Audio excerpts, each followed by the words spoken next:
Analysis और उसके कुछ एप्लीकेशंस, उसका यूजेस कहाँ होता है वो सब देखेंगे। जैसे कोई फिजिकल क्वांटिटी होती है, तो आपको पता है फिजिकल क्वांटिटी दो तरह की होती है, एक फंडामेंटल होता है और एक डेराइव्ड क्वांटिटीज होती है। तो डायमेंशंस हमको ये बताते हैं कि दिए हुए फिजिकल क्वांटिटी में कितने फंडामेंटल फिजिकल क्वांटिटीज इन्वॉल्व है, जिससे ये पता चलता है कि ये derived quantity in fundamental physical quantity से मिलकर बना होता है। तो डायमेंशंस फाइंड करने के लिए उसको हमको बाइफरकेट करना पड़ता है, उसमें देखना पड़ता है कि ये डिराइव्ड फिजिकल क्वांटिटी कितने फंडामेंटल फिजिकल क्वांटिटी से बनी है, जिसको हम फिर एनालाइज करते हैं। तो अगर वो एनालिसिस में पता चलता है कि इसमें इतने इतने इतने फंडामेंटल फिजिकल क्वांटिटीज है, तो हमें ये डायमेंशन प्रॉपरली बताता है कि दिए हुए फंडामेंटल डिराइव फिजिकल क्वांटिटी में कितने फंडामेंटल फिजिकल क्वांटिटीज इन्वॉल्व हैं और उनका क्या रिलेशन है, वो डायरेक्टली प्रोपोर्शनल है, इनवर्सली प्रोपोर्शनल है, या कितनी क्वांटिटीज आते हैं। ये बिल्कुल उस तरह से है कि जैसे आप किसी डॉक्टर के पास जाएंगे तो डॉक्टर आपको देख के थोड़ी कुछ बताएगा, आपसे सब एनालिसिस करवाते हैं कि भाई आप क्या क्या कर रहे थे, हालांकि उसको डायग्नोसिस बोलते हैं, पर यहाँ एनालिसिस करना है।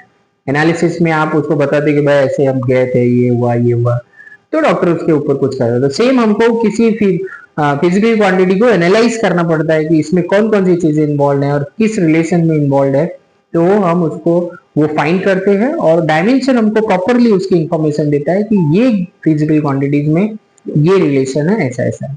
तो जैसे एक एग्जांपल लेते हैं, हमको पहले ये पता करना होगा कि डायमेंशनल फॉर्मूला क्या है, बाद में हम सीखेंगे कि उसका एप्लीकेशन क्या है, यूज कहाँ करते हैं।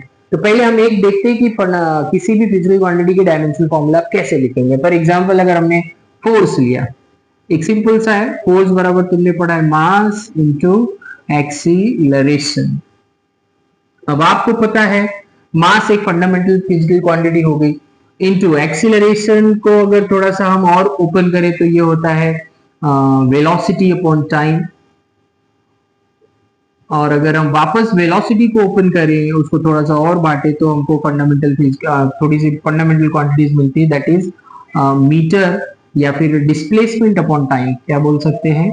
Displacement upon time.